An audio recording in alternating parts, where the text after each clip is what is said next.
the big expansive question, yeah.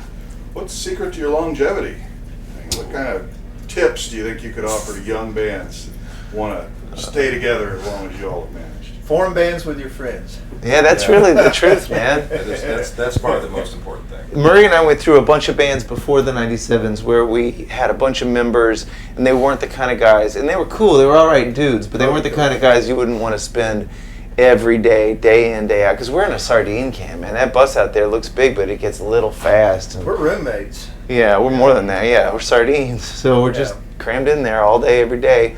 And it's sweet because, we're friends. We get along. We like each other. Yeah. Common interest, a lot of stuff. Yeah, you have common values, but you bring a real dedication to compromise. That's like a great government miniature, a band that lasts as long as friends that know how to compromise. So yeah, friends. That's the secret. Yeah. And wash the damn dish once in a while. Welcome to Medicine Stone. Leading up to this, I interviewed Jason Boland, RC from the Troubadours, Brandon Clark from BC and the Big Rig, Johnny Burke. Every single one of them mentioned looking forward to seeing you guys play. That's really nice.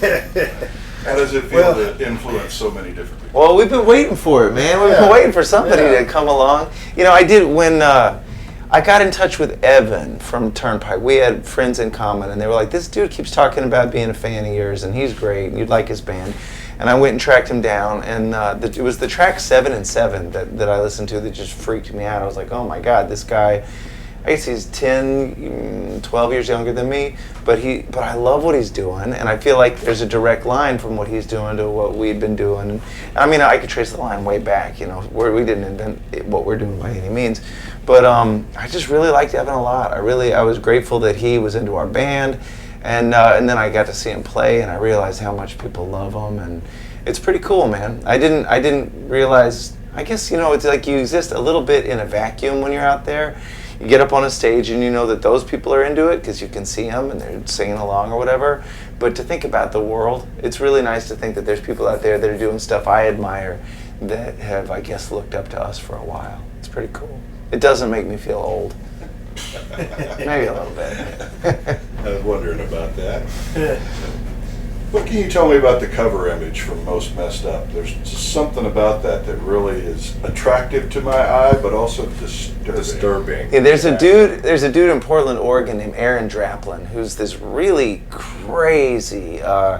He's really famous in the design world, but he's a really crazy dude, and he had deadheaded around the country for a couple of years behind the old 97's when he was in college, and he and I got kind of hooked up just through friends, and I really loved his work. I mean, he does a lot of stuff just for branding for, company. He does stuff for money, in other words.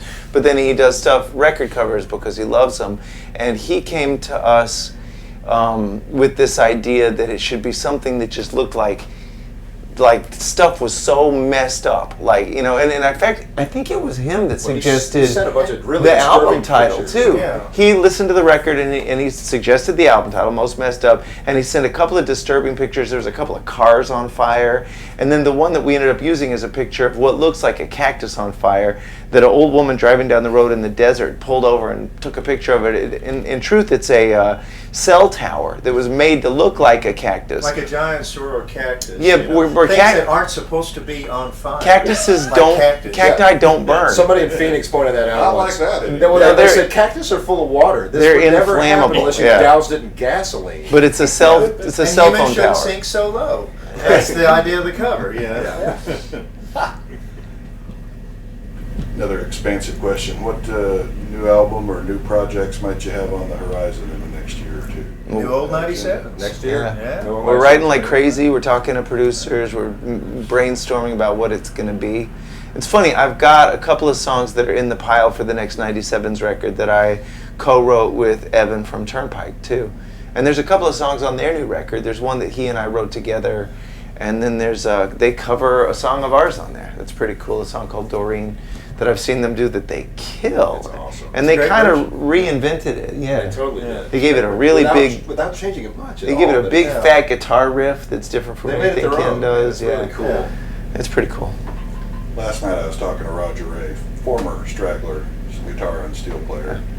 he suggested that I ask you, Red, how your activity in solo projects has energized or affected your main band.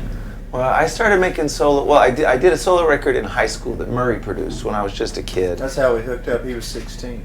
Yeah, and but then I hadn't done one again until the 97's had just finished Satellite Rides, and they'd left behind this pile of songs that I thought were pretty good. And I just write too much for the band. And the band is, these guys are ornery and opinionated, which is part of what makes us a good band, because everybody's got strong opinions and that directs the sound of the band in a certain We are the vetting process. way, yeah. But I do wind up with all these leftover songs, and if I didn't have the solo records as an outlet, it would probably piss me off, like, God, y'all, these are good songs. But It's I more get about constipation. Yeah. I was going to go there, but I didn't want to say that. But I get specifically. to make these solo records, and I don't get backed up with songs. Backed up. And Very nice, Red. Thank you. so it's nice for me because it keeps me from building up any resentment that they don't like these songs, because they can't like everything. I write too many songs.